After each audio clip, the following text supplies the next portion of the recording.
Most people think they know exactly how the Great Depression started. They picture one single dramatic day. October 29th, 1929, Black Tuesday.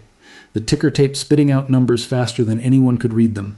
Brokers screaming on the floor of the New York Stock Exchange. Fortunes evaporating in a matter of hours. It's a clean story. It has a clear villain, the reckless speculator gambling with borrowed money on margin, and it has a clear turning point, the moment the bubble finally popped. Roaring Twenties excess meets inevitable correction.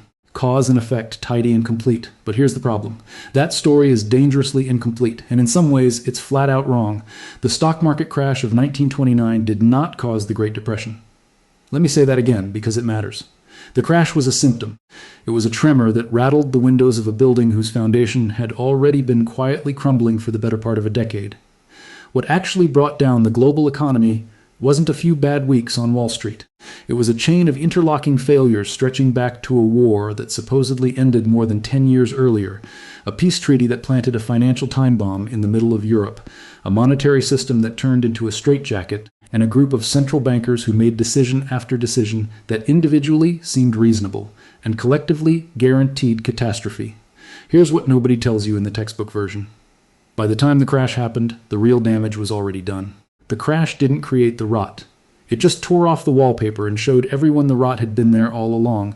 Think about that for a second. If the crash was just the final domino, then somebody or something had already knocked over the first one. So who did it? What actually broke the global economy before a single stock ticker went haywire? The answer starts in a place you wouldn't expect. Not a boardroom, not a bank, a peace conference. Because the seeds of the Great Depression weren't planted in 1929. They were planted in 1919 in a palace outside Paris, when the winners of World War I sat down to decide how the losers were going to pay for it. We're going to get into the secret mechanics of that decision in a moment. The war debts, the reparations, the impossible financial loop that nobody wanted to admit was impossible. But first, you need to understand something that almost never gets said clearly. World War I didn't really end in 1918. Not economically. The guns went quiet, but the war kept being fought for another decade on balance sheets, through loans that could never realistically be repaid, through currencies that had to be propped up with borrowed gold, through a financial architecture so fragile that it only took one match to bring the whole thing down. And that's really the core of what we're covering here. Not just what happened, but why the mainstream story leaves out almost everything that matters. Because if you only remember the crash, you learn the wrong lesson. You start thinking the danger is speculation, greed, a market getting too excited about itself. But the deeper danger, the one still relevant today, is what happens when war debt, rigid monetary ideology, wealth inequality, and institutional arrogance all pile up quietly in the background, while everyone's watching the stock ticker instead. So forget October 1929 for a moment. To understand how the world economy actually collapsed, we have to go back further. Back to a treaty that was supposed to guarantee peace, and instead guaranteed the opposite. World War I is usually remembered as a story about trenches, mud, and millions of young men who never came home. And it was that. But there's another version of that same war, one that gets almost no attention, and it's the version that actually explains what happened a decade later. This is the financial war. And unlike the shooting war, it didn't end in November 1918. It just kept going quietly for years. Here's the mechanism, and it's simpler than you'd think. When the war broke out in 1914, Britain and France needed money. Enormous amounts of it. Artillery shells, warships, uniforms, food for millions of soldiers. So they borrowed. Mostly from the United States, which entered the war late and came out of it in an entirely different financial position than everyone else. By 1918, America had gone from being a debtor nation to being the world's largest creditor. Britain and France owed the U.S. Treasury billions of dollars. And crucially, they expected to pay that debt back the same way anyone pays back a loan, with future income. But here's where it gets complicated. Britain and France didn't really have the income. Their economies were wrecked. Their industries were geared toward war production, not exports. Their infrastructure was damaged, their workforce depleted. So where exactly was the money supposed to come from? The answer the Allied leaders landed on was simple, and in hindsight, catastrophic. Germany would pay for it. Not the Allied taxpayers, not through their own economic recovery. Germany, the defeated power, would be made to cover the bill for the entire war, and that payment would then flow from Germany to Britain and France, and from Britain and France back to the United States. On paper, it looked like a closed loop. Money moves in a circle, everybody gets paid, problem solved, except a loop like that only works if every single link stays intact. And nobody had actually checked whether Germany, a country whose economy had just been gutted by 4 years of total war, could generate enough wealth to pay reparations of that scale, while also feeding its own population and rebuilding its own industry. This is the detail that gets skipped in most classrooms. The debts weren't just large. They were structurally dependent on each other in a way that made the entire system essentially one long chain of IOUs, each one contingent on the next one being honored. If Germany couldn't pay, France and Britain couldn't pay the US. If France and Britain couldn't pay the US banking system, increasingly exposed to those very same loans, would feel it too. Everyone was betting on everyone else's ability to keep their promises. And promises made under those conditions have a way of eventually breaking. Now, you might be thinking, this sounds like a technical accounting problem, hardly the stuff of a global collapse. But paper arrangements like this always eventually collide with human reality. And the human reality in 1919 was brutal. France had lost nearly 1.5 million men. Belgium had been invaded and occupied. Public opinion in the victorious countries was not in the mood for mercy. Politicians who had just sent a generation to die needed someone to answer for it, and Germany was sitting right there.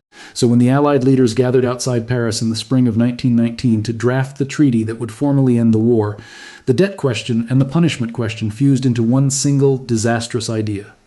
Make Germany pay for everything, not just the physical damage. The entire cost of the war itself. It sounded like justice. It sounded like accountability. What it actually was a financial structure with no realistic path to survival, and the man who would be forced to put a number on that structure, an almost unimaginable number, was about to walk into a palace hall of mirrors and sign Germany's economic fate for the next decade. The Treaty of Versailles was signed on June 28, 1919, in the Hall of Mirrors at the Palace of Versailles, deliberately chosen because it was the same room where, in 1871, a victorious Germany had humiliated France after the Franco-Prussian War. The symbolism was intentional. This time, France wanted the humiliation to run the other way. And it did, but not just symbolically, financially. The treaty itself didn't actually specify the total reparations bill right away. That number was so politically radioactive that the negotiators kicked it down the road, handing it off to a reparations commission that would spend the next 2 years figuring out exactly how much Germany owed. When the number finally came out in 1921, it landed at 132 billion gold marks. To put that in perspective, that was roughly equivalent to Germany's entire pre-war gross national income multiplied several times over. In today's money, adjusting for the value of gold-backed currency at the time, we're talking about a figure north of $400 billion, an amount that would have taken Germany, by some contemporary economists' estimates, decades if not generations to fully repay, assuming its economy grew steadily and nothing went wrong.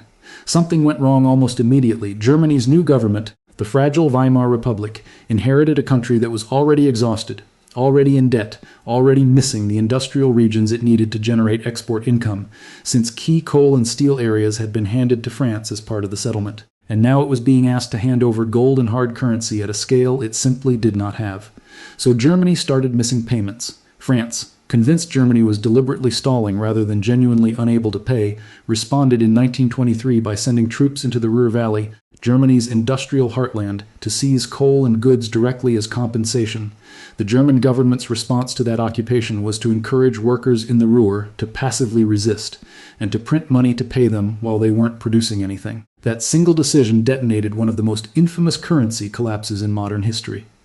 By November 1923, the German mark was so worthless that people used wheelbarrows to carry enough cash to buy a loaf of bread. Workers were paid twice a day because prices changed by the hour. Photographs from that autumn show children playing with stacks of banknotes as building blocks, because the paper was worth more as a toy than as currency. This is the part almost nobody connects back to 1929. Hyperinflation in Germany was nated as a crisis in isolation.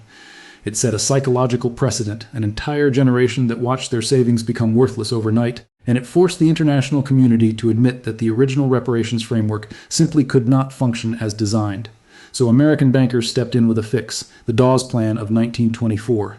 And this is where the loop we talked about earlier gets its final fateful piece. Under the Dawes Plan, American banks would lend money to Germany.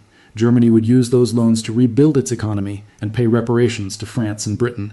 France and Britain would then use that reparations income to repay their war debts to the United States.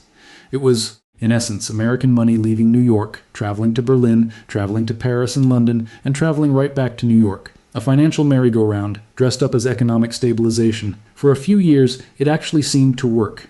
German cities rebuilt. American investors, flush with cash and hungry for returns, poured money into German bonds and German industry, often without asking hard questions about whether the underlying German economy could support all this borrowing on its own. It looked like recovery. What it actually was a system that depended entirely on American capital continuing to flow outward year after year without interruption, and that's the trap nobody wants to admit was a trap. The entire post-war financial order, war debts, reparations, and reconstruction loans was built on the assumption that American money would keep flowing indefinitely. Nobody built in a plan for what would happen if American investors ever decided they had better places to put their cash. Nobody asked what would happen if the well simply stopped. We'll get to exactly when that well started drying up and why in a moment. But first, we need to understand the other pillar holding this fragile system together, a monetary framework that everyone at the time treated as a symbol of stability and discipline. In reality, it was quietly turning into one of the most destructive forces in the entire crisis. The gold standard. In the 1920s, if you'd asked any central banker, finance minister, or serious economist what represented sound money, they would have given you the same answer without hesitation. The gold standard. It was treated less like a policy and more like a law of nature. Currencies were pegged to a fixed weight of gold, and countries were expected to hold enough gold reserves to back the money they issued. On the surface, this looked like discipline.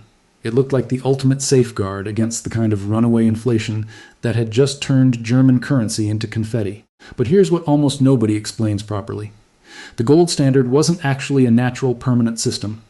Before World War I, it had functioned reasonably well because gold flowed relatively freely between countries, adjusting trade imbalances automatically. Country A runs a trade deficit, gold flows out, its money supply shrinks, prices fall, its goods become cheaper, exports pick back up, gold flows back in. It was a self-correcting mechanism. At least in theory, World War I broke that mechanism. Countries suspended the gold standard during the war to print the money necessary for total war spending.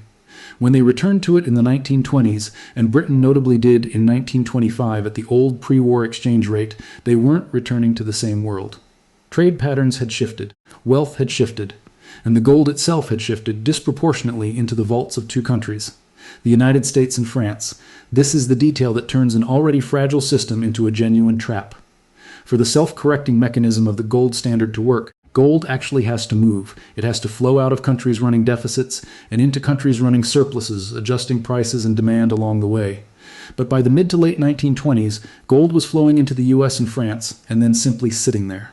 Both countries, for different reasons, chose to accumulate gold reserves far beyond what their monetary systems technically required, and neither fully allowed that gold to expand their domestic money supply or credit in the way the old rules assumed it would.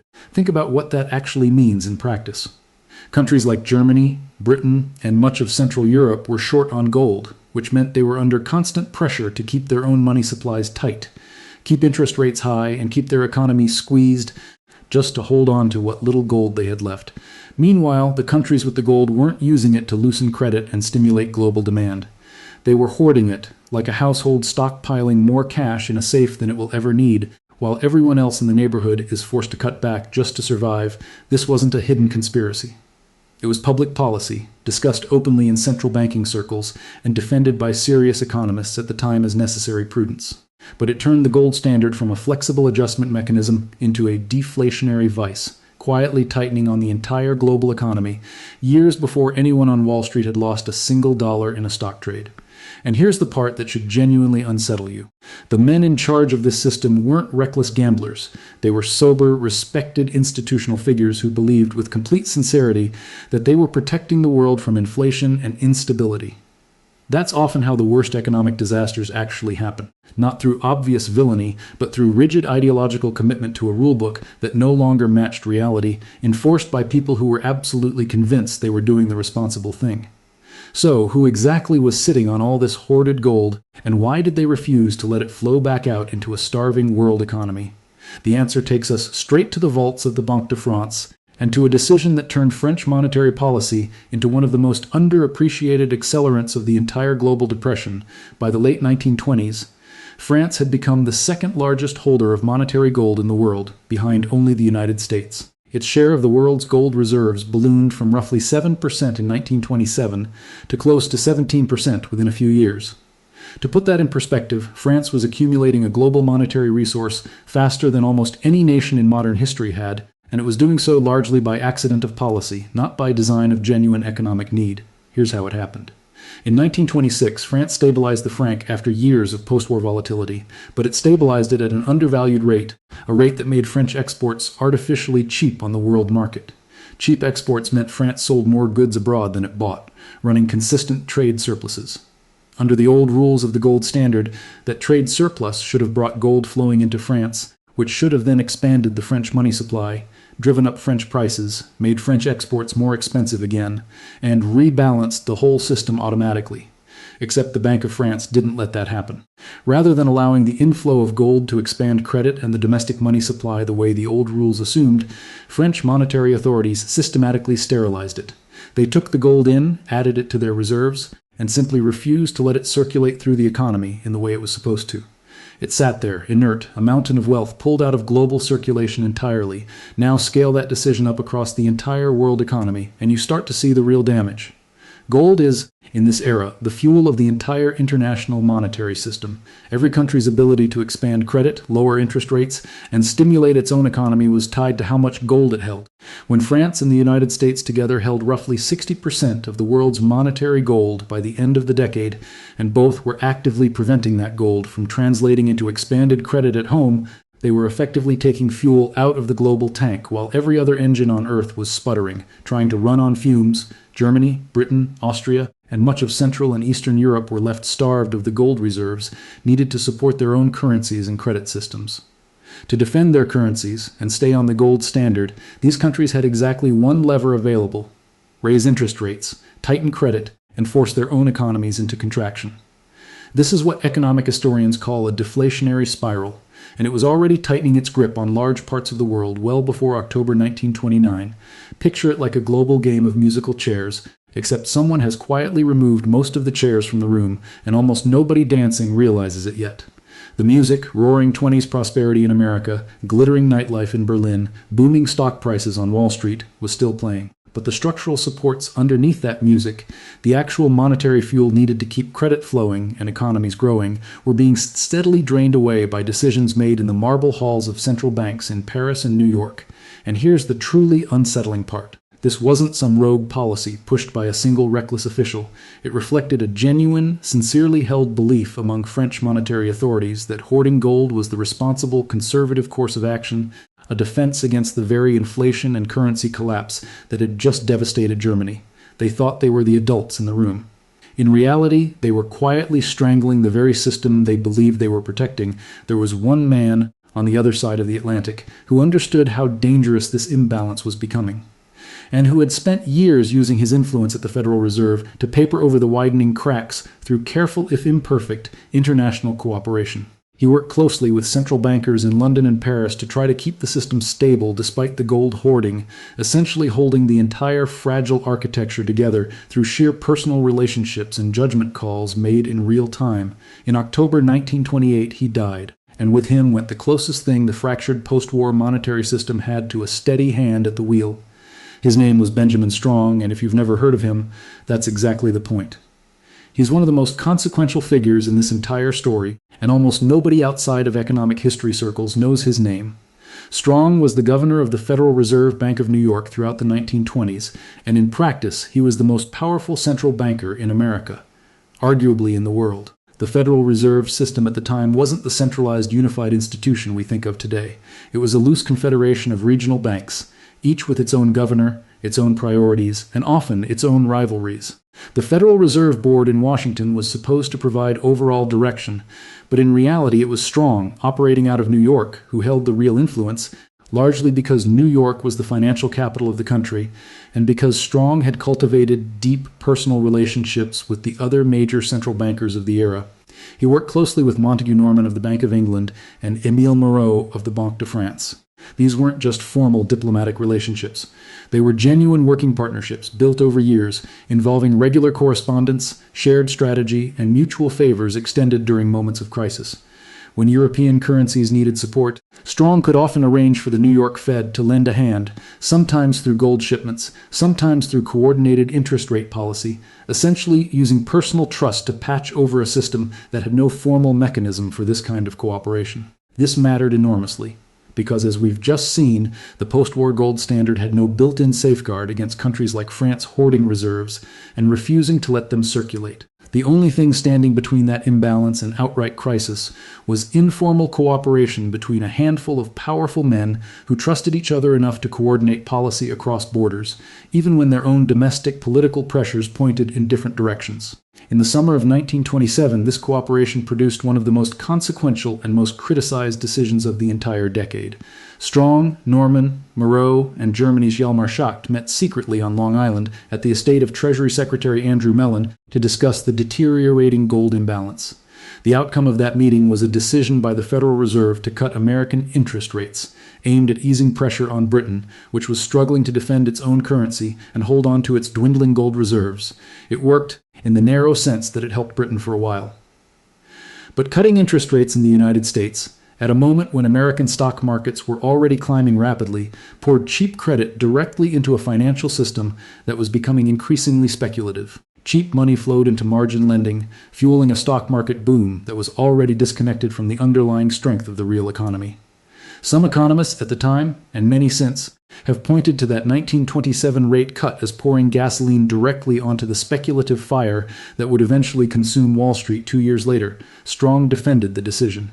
He believed supporting international monetary cooperation was worth the domestic risk, and he was uniquely positioned, through relationships built over a decade, to actually manage that risk in real time, adjusting policy as needed, staying in close contact with his counterparts in London and Paris. He was, in effect, the shock absorber for an entire fragile international system held together more by personal trust than by institutional design. Then, in October 1928, Benjamin Strong died from complications related to tuberculosis. He was 55 years old. What happened next reveals just how personality-dependent this entire system truly was. Without Strong, the Federal Reserve fractured into competing factions. The Federal Reserve Board in Washington and the various regional banks, freed from Strong's dominant influence, began pulling in different directions, disagreeing over whether to raise rates to curb stock market speculation or hold steady to support the broader economy. International cooperation, which had depended so heavily on personal relationships Strong had spent years cultivating, began to erode. Montague Norman lost his most trusted counterpart. Emile Moreau lost the one American official who could reliably counterbalance French gold hoarding. The Federal Reserve had lost its steadiest hand at precisely the moment it would need one most. Within a year, the very stock market boom that cheap 1927 credit had helped inflate would begin to wobble, and this time there would be no Benjamin Strong in the room to help decide what to do about it. Now we arrive at October 1929. But by this point, you should be looking at it completely differently than you did at the start of this story. Throughout the 1920s, the American stock market had been climbing at a pace that had almost nothing to do with the underlying performance of the real economy. Share prices for major companies were rising far faster than corporate earnings could justify, and a huge amount of that buying wasn't happening with cash. It was happening on margin, meaning investors were borrowing money, often putting down as little as 10% of a stock's price and borrowing the rest, betting that prices would keep climbing long enough to pay off the loan and pocket the difference. By 1929, margin debt had reached roughly $8.5 billion, an enormous sum for the era, essentially a mountain of leveraged bets stacked on top of an increasingly overvalued market. This is what most people picture when they think of the crash. Reckless speculation, ordinary Americans gambling money they didn't have, and that part is true. But it's only one layer of a much deeper problem, one that had almost nothing to do with the stock market itself.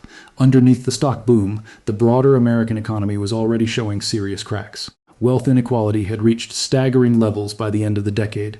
The top 1% of Americans controlled roughly a quarter of all national income, while wages for factory workers and farmers had stagnated or declined throughout much of the decade. Agricultural communities in particular were already in a state of near-permanent crisis, crushed by falling crop prices and existing debt taken on during the war years when demand for American farm goods had briefly boomed.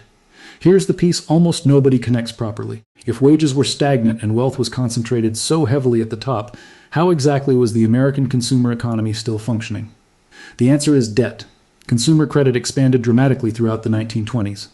Installment buying, essentially the 1920s version of a payment plan, allowed ordinary families to buy cars, radios, washing machines, and furniture without having the cash up front. It felt like prosperity. Showrooms were full, factories were humming, advertisements promised a shining, modern American life. But underneath that shine, an enormous portion of it was being financed by borrowed money, resting on the assumption that incomes would keep rising to cover the payments. They didn't rise fast enough, and this is the real, underlying weakness that existed entirely independent of what was happening on the stock exchange. Demand was being artificially propped up by debt, both in the stock market and in ordinary households, while the actual purchasing power needed to sustain that demand over the long term simply wasn't there for the majority of the population. So when the stock market finally turned in October 1929, first with a sharp decline on October 24th, so-called Black Thursday, and then catastrophically on October 29th, Black Tuesday, it wasn't creating a problem out of nothing. It was detonating a problem that had already been quietly building for years. Margin calls forced investors to sell stocks to cover their loans, which drove prices down further, which triggered more margin calls in a self-reinforcing collapse. Fortunes were wiped out within days. But the crash itself, brutal as it was, still wasn't enough on its own to guarantee a decade-long global depression. What turned a severe stock market crash into the Great Depression was what happened next.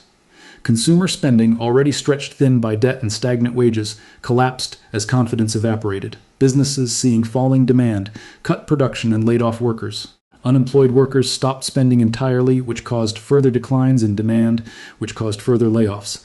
And into this already fragile, already weakened economy, the American government was about to make one of the most consequential and most damaging policy decisions of the entire era, one that would take a serious but potentially containable American recession and help transform it into a truly global catastrophe. It came in the form of a piece of legislation that most people have vaguely heard of, but almost nobody understands the actual mechanism of how it made everything so much worse. It was called the Smoot-Hawley Tariff Act in the spring of 1930. With the American economy already reeling from the aftermath of the crash, Congress passed the Smoot-Hawley Tariff Act, raising import duties on more than 20,000 goods entering the United States. The logic behind it, at least on the surface, sounded almost reasonable to a frightened public. American jobs were disappearing. American farmers were already suffering from years of low prices. So why not protect American industries and American agriculture by making foreign goods more expensive, encouraging people to buy homegrown products instead? More than 1,000 economists actually signed a public petition begging President Hoover to veto the bill, warning that it would provoke retaliation from trading partners and choke off international trade at the worst possible moment. Hoover signed it anyway in June 1930. Here's the mechanism that almost never gets explained clearly, and it's devastatingly simple once you see it. International trade isn't a one-way street.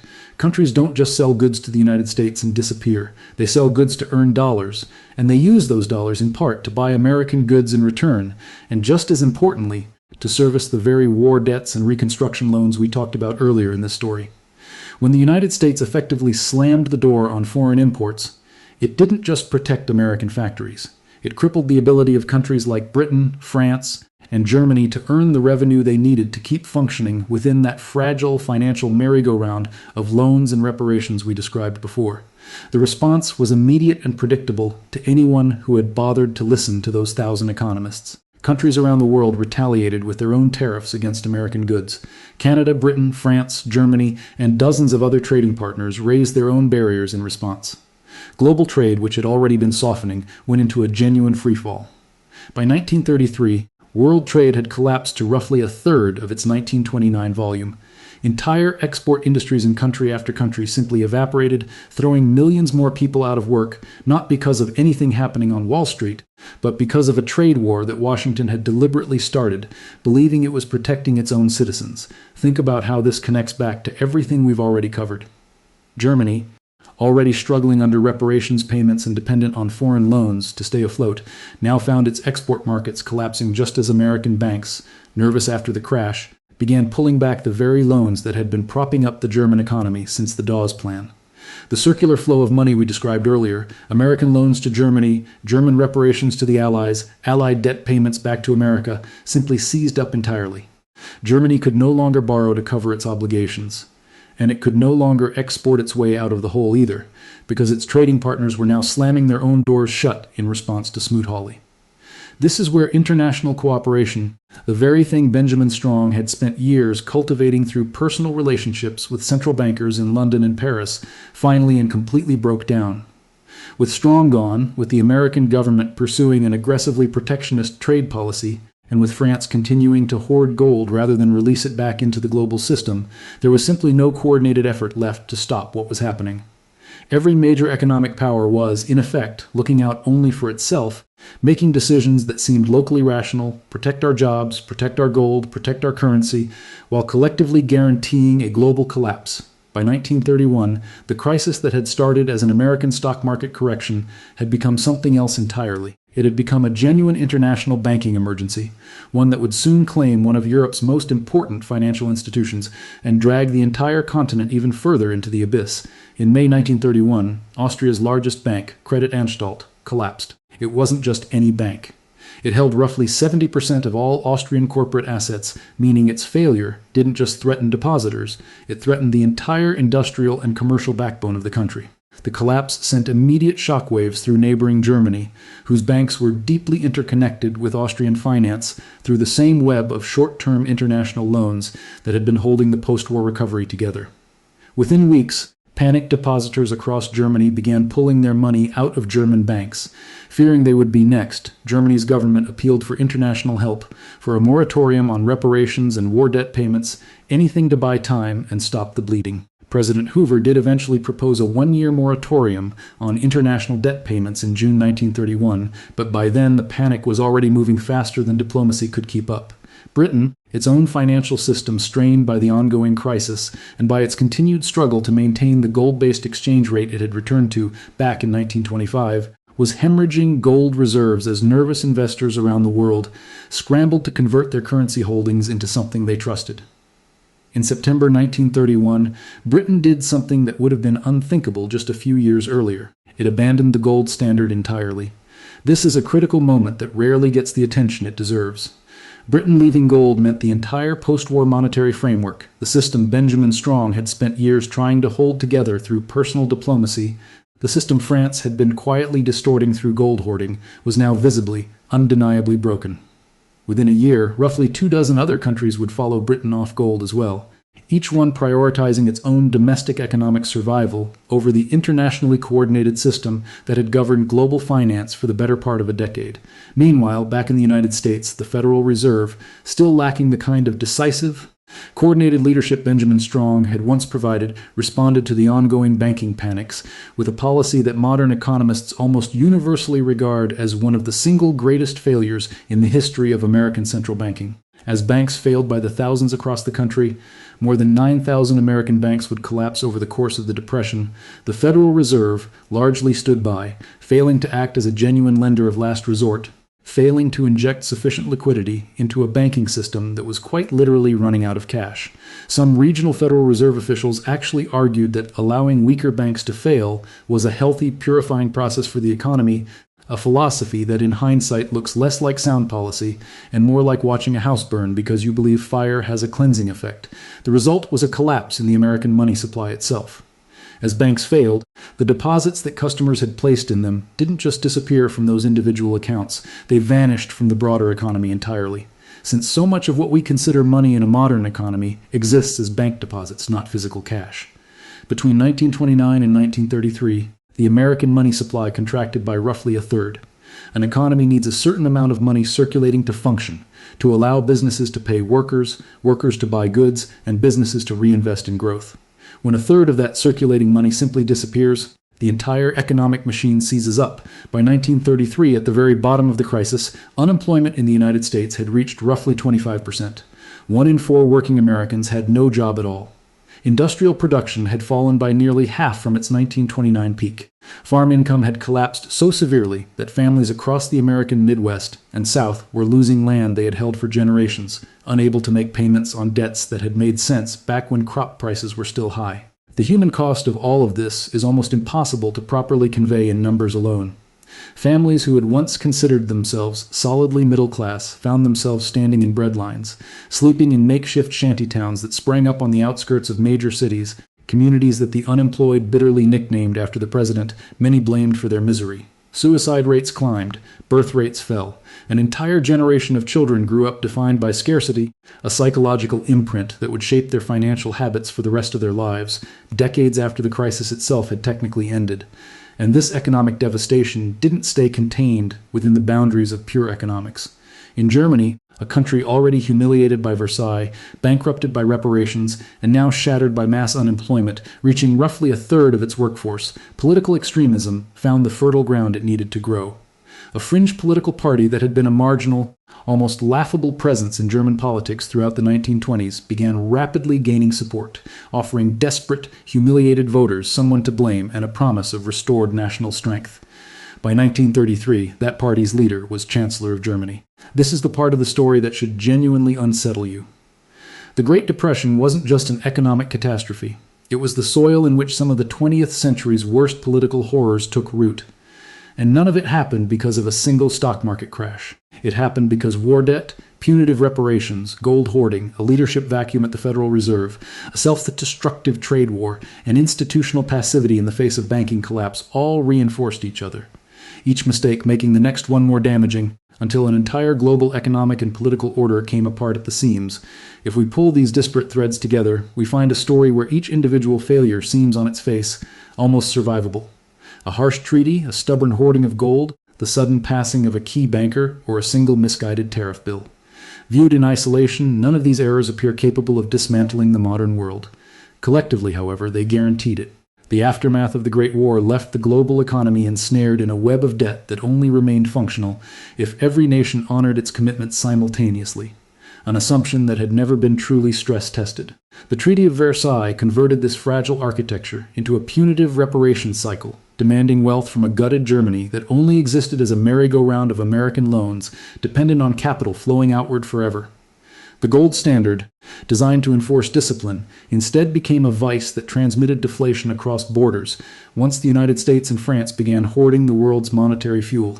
Benjamin Strong's death removed the one steady hand capable of maintaining international cooperation through personal trust. The 1929 crash then detonated an American economy riddled with inequality and debt that was already far weaker than its glittering surface suggested. Smoot-Hawley transformed a serious recession into a scorched earth trade war, and a fractured Federal Reserve allowed the very money supply of the nation to simply evaporate. City by city, none of the men who presided over these disasters thought of themselves as villains. That is the most uncomfortable lesson buried here. The French officials hoarding gold believed they were being prudent, protecting their people from a repeat of the inflation nightmare. American congressmen who backed Smoot-Hawley thought they were saving domestic jobs. The central bankers who watched thousands of banks fail convinced themselves this was a necessary economic cleansing. These were not cartoonish figures in a smoke-filled room. They were sincere, well-credentialed individuals operating within a rigid ideological framework, certain that following their rule book was the only responsible course of action, even as the world burned. This is what should genuinely worry us today. The specific mechanisms have changed. We no longer peg our currencies to gold, and the Federal Reserve has absorbed some of these hard lessons, but the underlying human patterns remain. Global debt, both public and private, sits at historic highs. Wealth inequality has returned to levels not seen since the eve of 1929. Trade protectionism is once again being used as a blunt political tool, and central banks are still managed by fallible people operating under political pressure and ideological commitments that can blind them to a crisis building in plain sight. History does not repeat itself with perfect precision. We are not about to see an invasion of the Ruhr or a return to the interwar gold standard. But the fundamental pattern, unsustainable debt, rigid ideology mistaken for prudence, and a leadership vacuum at the worst possible moment, is not a relic of the past. It is a recurring risk in any complex system managed by people convinced they are doing the right thing, so consider the world as it stands. When you look at the debt ceilings, the tariff disputes, and the central bank decisions made under immense pressure, do you see a world entirely different from 1929, or do you see the same underlying structure merely dressed in modern clothes? I would genuinely like to hear your take. Was it the gold standard, the reparations trap, the Fed's passivity, or the sheer weight of inequality that truly broke the world? Let me know in the comments below. That is the tangled true origin of the Great Depression, the version that rarely fits into a single textbook chapter. If you want more deep dives into the hidden mechanics of our history, make sure you are subscribed, because we have only just begun to look beneath the surface.